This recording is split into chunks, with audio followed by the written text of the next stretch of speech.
I knew it. I absolutely knew it. We were sold a pack of lies. Because Minardi is changing its name again. To a name which we all thought it was going to be, but VCARB spent so many months telling us that it wasn't. So, yeah, I'm glad you're fessing up now, VCARB. So after months of being gaslit by the team saying that RB doesn't stand for Racing Bulls, even though it blatantly does, reports are coming in that the team name will change in a big way, by dropping both Visa and Cash App from its title. So yeah, it turns out it does actually stand for Racing Bulls after all, like we all thought, and you might not really care about the situation. In fact, the initial reaction has been very much the crowd going absolutely mild. The report comes from Formula.hu, and if you're skeptical about this source, don't be. These fellows got a lot of legit stories right over the recent months, including the news about Toyota and Haas joining forces, which they tipped us all off back in the summer. And now it's been proven right with the gritty Haas making a very big impact, which will only get bigger over time. But you all know what that means, eh, this name change? It's the return of insert your name here, Racing Bulls, insert your name here, this is a cool spot. Oh, how I've missed saying that phrase. These rumours broke out over the early hours and is internal paddock gossip. It's yet to be fully confirmed by VCARB themselves or the Red Bull Group. But this could be reasonably accurate because we got a similar situation with the original name change back in the summer of last year. And it would make sense for a multitude of reasons. But why I am particularly jubilant about this news is that for many months now, the likes of Peter Bayer, many people in their press department have been insisting that the RB in VCARB does not stand for Racing Bulls, but now we can see that the name that they gave to the FIA for the official F1 entry list for this year was true. Racing Bulls SPA, which is what the company is actually called, the one that runs the team. So now, they're seemingly going to be using that name instead for 2025. What a load of bull, seriously, this has been. Decal Spotters last year was talking about the trademark being registered for the name Racing Bulls and an actual logo that looks nothing like the actual Visa, Cash App, RB or VCARB logo.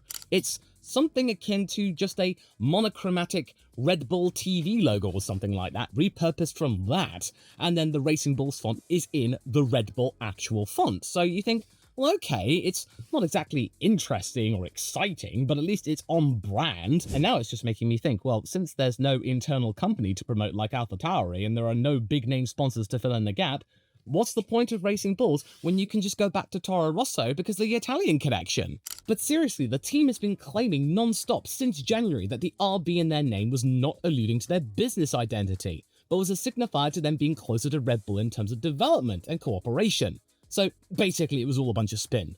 But one thing that's making me think that they won't go back to Toro Rosso is the situation that the team is in right now. Over the last couple of years, the base of operations for this second team, which was, of course was known as Minardi originally, when they set up shop in 1985, was that of Faenza, a small Italian town which has built itself around effectively the Minardi campus, which then became Toro Rosso, and is what it is today. But now, it's become quite clear that it's being slowly phased out. Instead, new properties around Milton Keynes have been built for this team, so that the work that they can legally conduct with the senior team could be much more easy to maintain. Transportation between the two venues can be measured in minutes rather than hours or even days, and doesn't require air travel. So I reckon that in the fullness of time, the operations out of Italy will continue to lessen and lessen to the point where it's just basically a clerical team there who does a bunch of admin that can be done over the internet. You don't need to ship anything from that venue or anything like that. It's a base of operations within Italy and in the middle of Europe when you've got the European race or something like that. It's not going to have any meaningful operations going out of it, and it's sad.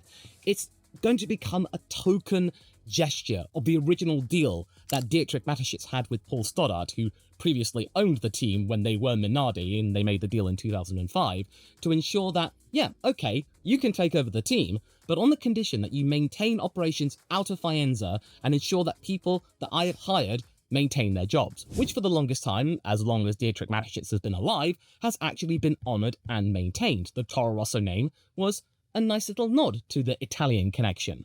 But now that's gone, Dietrich Mateschitz is gone, so now the purpose of this team, if Red Bull wants to keep it, is for it to make money. And you don't make that much money if you've got that much freight going in between the two countries of England and Italy. So just move as many operations as possible to the same country, just down the road, and you're absolutely fine. Cuts costs, which is really, really depressing. And I really feel bad for the people of Faenza because an entire community has been built around that factory, and I'm pretty sure that in maybe a few years' time, if it's still owned by Red Bull, it'll be a vestigial tale, a shadow of its former self. But okay, Law, what's the big deal? The team is removing the Visa and Cash App names from their entry, not their car entirely. That is quite true. The report does go on to say that the two sponsors will still work with the team next year, but their logos would be smaller in size and they will not appear on the title of the actual team. The design could be completely different next year. The article then says that maybe the bull itself will start to make more of an appearance again, like they did in the original days of Toro Rosso. But to be fair, the Toro Rosso cars from back in the day were absolute masterpieces. They themselves were a nice allusion to the 1993 Ligier art car, which back in the early 90s was a huge, complete departure from what was the norm. You didn't get one-off liveries back in the day unless the sponsor completely changed. There is more to this news than them just changing the name. This is really, really bad news for them. Because since the team changed its name to AlphaTauri in 2020, it became a promotional tool for Red Bull's other companies. In that case, fashion, which did go some way to produce some good liveries, the 2021 iteration being my personal favourite. Yes, of course, it was a little bit more blatant that Red Bull were trying to make money from their other companies, but AlphaTauri, it sounded right. It was still connected in Italy. Everything just seemed still natural, but now you've got VCARB, most of their operations now going out of Italy.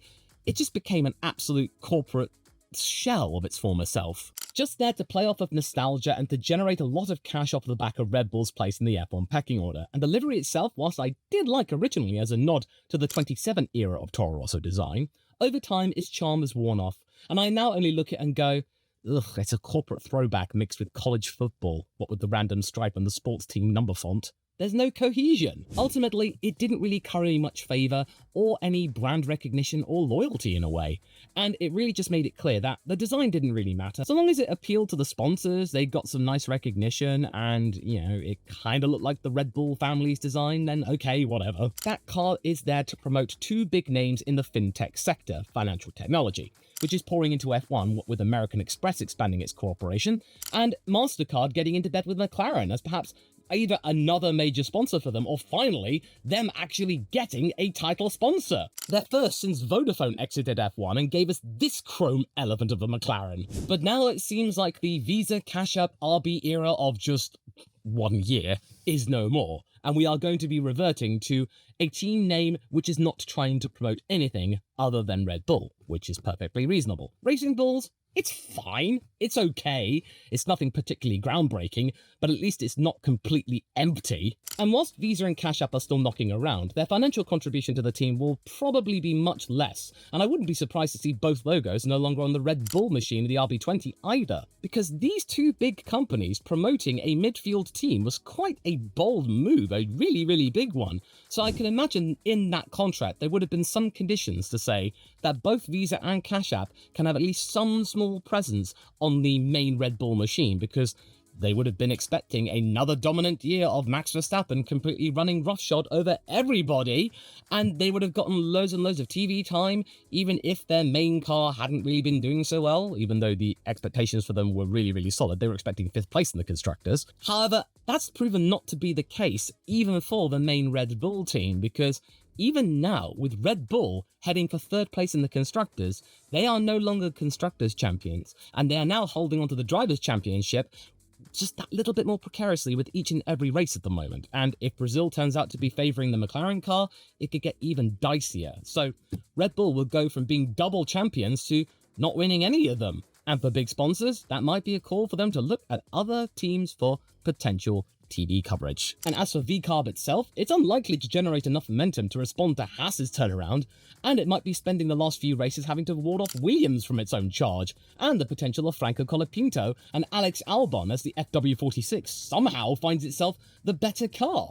As a result, I think Visa and Cash App are looking at the situation with this team and the Red Bull team and are realising they are not really getting a good return on their investment. They were expecting so much more from these teams, and I wouldn't be surprised if there was some kind of performance clause in their contracts that said, if this team does not reach a certain place in the championship or scores a certain amount of points, then we can easily change the terms of our agreement and then just decrease it somewhat to something which is a lot more acceptable and suitable for the situation and position the team is in. VCARB themselves fell foul to upgrades not working as intended, and then we saw throughout every single race them making really bad pit stop strategies, which messed up both Ricciardo and Tsunoda from scoring more points. Seriously, they probably have left at least 5 to 10 points on the table because of it, and because of that, they might at least still be in the hunt with Haas, or maybe still be ahead of them. And it doesn't really seem the appearance of Liam Lawson is able to generate enough hype, and in fact,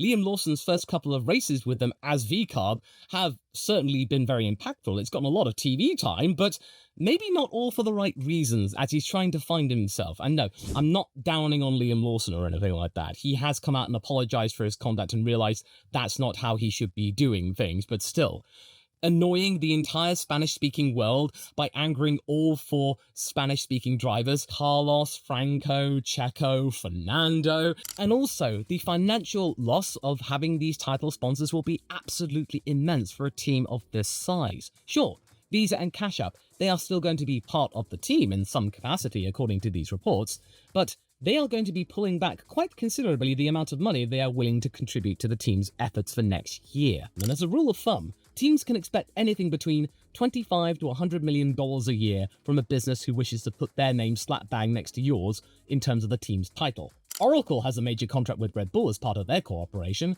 and HP has done the same thing with Ferrari in preparation for the Lewis Hamilton effect to take hold next year. I mean, McLaren will probably get a lot more money from MasterCard. It really depends on what kind of relationship they have. Are they going to be just yet another major sponsor that Zach gets into bed with? Or are they going to actually become MasterCard, McLaren, Mercedes? And even Williams has landed a major deal with Komatsu, and this is the team's biggest sponsorship ever, even from back in the 90s when they were in their prime. And Duracell is upping their partnership with them as well. And presently, Argentinian companies are funding Williams even more for Colapinto's stint this year, which will go some way to filling the hole generated from all of the team's crashes this year, generated by both Logan Sargent and Alex Albon. This is very important to remember, my friend. It wasn't just Logan's fault that Williams car kept crashing. Alex himself was prone to dinging that car as well. And another factor as to why Visa and Cash App have pulled back from this team is due to the fact that their main star, Daniel Ricciardo, is no longer there as a driver, including the awkward handling of his dismissal. Look, I know you're probably sick to your back teeth of hearing about Daniel Ricciardo. The guy's gone, Law! Stop talking about him!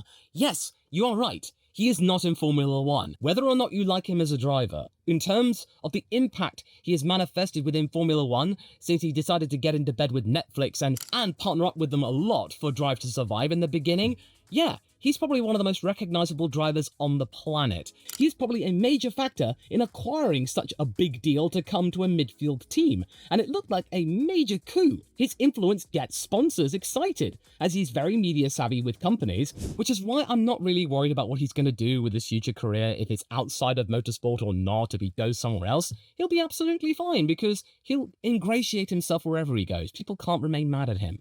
But I do see people in the comments when I made my initial feelings about this very clear. They are reckoning that this is a bit of Daniel's revenge. Now, of course, I'm not saying that Daniel Ricciardo went up to Visa and Cash App and said, "You alright, fellas, maybe you shouldn't sponsor them anymore because I'm not there." No, he's not doing that. It's just him being there is enough to make sponsors salivate, because they'll get a lot more interest from people who are Daniel Ricciardo fans, as McLaren got when they picked him, and what they lost when they dropped him. Seriously, the drop in McLaren fans when he left and then went to AlphaTauri was absolutely immense. I remember seeing a graph saying that I think their fan base dropped by 20% or something like that in 1 year. It's wild. And it's something to really take notice of, because the way you handle that driver is very, very crucial to people who are either casual fans of F1 and do know immediately who Ricciardo is, or people who are die-hard Ricciardo fans. Because you've got to admit, the way that VCARB and Red Bull handled the situation in Singapore was absolutely slipshod. In fact, VCARB themselves are lamenting the way it went down, that they didn't come up with something a little bit more, formal. And even though they weren't going to be probably going to Abu Dhabi with Daniel, at least they could have come up with something with Singapore that might have been a little bit more obvious. The fact you get Sky Sports giving Daniel a much more touching send-off than VCARB did, with a guard of honor that people barely caught and it wasn't televised or publicized in any meaningful shape or form. What? That was really, really awkward and really, really bad. And this just caps off a year where this team has not really had that many positive headlines other than finally hiring Liam Lawson or something like that. And even then, it's slightly caught with controversy. But I think it's quite safe to say that this team, it's not a media darling, is it? So yeah, a lot of bad headlines generated, and the already precarious standing the operation had with the F1 fandom, yeah, it's tipped into negative territory. It's now toxic for any major sponsor. Visa and Cash App have probably had a lot of negative comments hurled their way because of it. And now, the team itself is struggling to fend off Haas, and that's really bad. And this is just a complete mess for the CEO, Peter Bayer, and he does point out quite often that the behest of the shareholders is paramount to his future with that team. That team is all about the shareholders, and I can imagine that the shareholders were not all that pleased about the situation regarding Daniel Ricciardo and the blowback that he got within the media. But then you might be thinking, well, okay, Daniel's not there anymore. Why don't they just continue the relationship? Because Yuki Tsunoda, Liam Lawson, they're quite popular still. They're especially popular with the younger fans, so why doesn't this company just get on board with them? Well, let's be real here.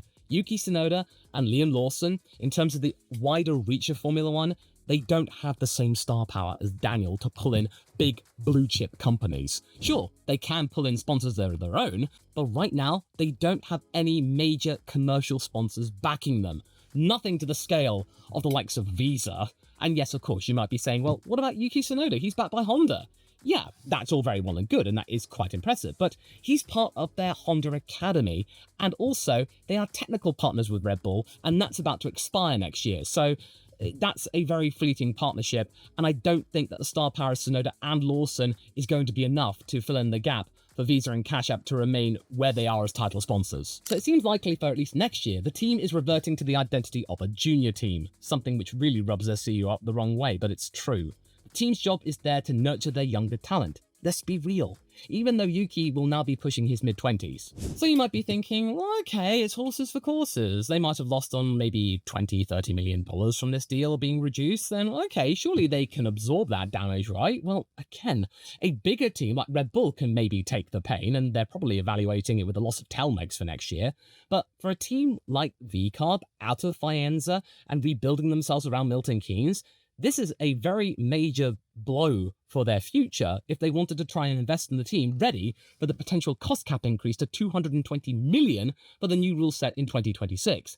They need as much cash reserves as possible and backers to support them, and they've lost two major ones. And for a team to get that, of that ilk in Formula One, that would have been huge. This season has been a battle of wills between itself and the fans to try and convince the world that Visa Cash App RB is a team name to be taken seriously and not a corporate exercise. I'm glad this is being rolled back. And I know that you'll be countering, saying, well, what about all of the other teams on the grid? They've got sponsors in their name, and historically, you've seen other teams being called something else. In fact, for the longest time in the 70s, Lotai weren't referred to as Lotus Cars, they were referred to as John Player Specials. But even then, the John Player Special had a nice ring to it. There's Scuderia Ferrari Marlboro back in the day. Vodafone McLaren Mercedes. I didn't think it would work, but somehow it did. It just seemed right. And Visa Cash App RB, no, that doesn't quite work. What are they going to do, RB? Racing Bulls or whatever. Are they going to find another sponsor instead, or are they just going to like it and lump it? Well, it might tie into all of the other rumours regarding Colapinto and Red Bull that have been propping up, and even Franco himself has no idea where they came from. But maybe the growing interest from Argentina might be willing to maybe give them a bit of a punt and a support for VCARB, because after all, Franco's growing presence in the sport is ripe for the picking when it comes to big-name companies, since he's a fast, young and popular driver, and the rumours surrounding his future are filled with speculation regarding a move to Red Bull's camp in the fullness of time. Now, whilst Franco is busy underplaying his future and saying that next year he's going to be on the sidelines racing somewhere else and you'll see what will happen in 2026, he's also saying at the same time that if Williams could find a deal that they would be prepared to let him go if the opportunity arose. But right now, there is no concrete option. Sauber, that's probably not likely to happen because I don't think he'd fit really well over there, and they'd be really down the grid, and I don't think that would be really respectful for Franco's abilities. VCARB, maybe? I mean, that would put certainly Isaac Hadjar's nose out of joint, especially if he wins the F2 title this year. And maybe people are saying, does he go straight to Red Bull? Because that would be good press. He would fill in the gap and the hole of the sponsorship money lost by Checo if they decide to drop Checo next year, which at the moment they're not going to do.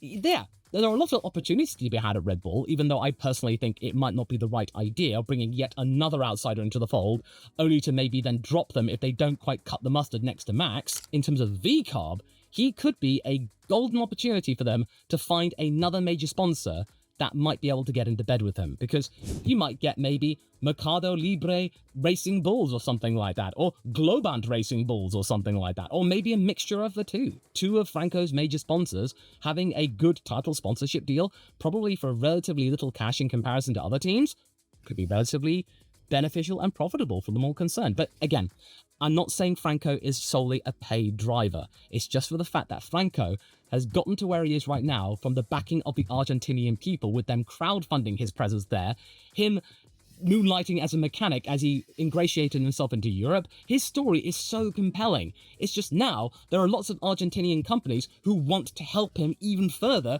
to keep him in Formula One, which is perfectly reasonable, instead of him just coming in as a paid driver with no real results to go off the back of. He could be Red Bull's answer regarding the future of Checo and the loss of Ricciardo. But it's just something that really needs to be taken into consideration. But as Christian Horner said, he has explored options regarding Colapinto, and that he would be a bad manager if he didn't at least ask about Franco's availability. And also he's pointed out that no one really expected his ability to be that good, given his F2 career was good, but not that good as we've seen in F1. But hey, sometimes drivers prefer one type of car over the other. But either way, that's all for later. But the point is though, losing the VCARB in ARB is a really major blow, and yes, people may not care, and they may be thinking, good, they've gotten what they deserved, it was a terrible name. And yes, Visa and Cash App are still with them, reportedly, according to these reports from Formula.hu, but yeah, I think it's an admission that this experiment and this whole exercise of 2024 was a complete waste of time, and it will not be remembered fondly. It will be seen as one of the biggest gaffes in recent memories in terms of team's identity. But hey, at least they've accepted the truth, and they've now decided to tell us all that it was Racing Bulls all along. So maybe Max Verstappen should accept the truth that perhaps his future might lie with Aston Martin, since not only could their Honda partnership bring him good fortune in the years to come, but it could also give Max the seamless transition into endurance racing that he oh so covets and aspires to, with a certain Fernando Alonso alongside him. To find out why I think the future of the Dutch champion is really obvious, go and watch this video next, because this could be his real dream.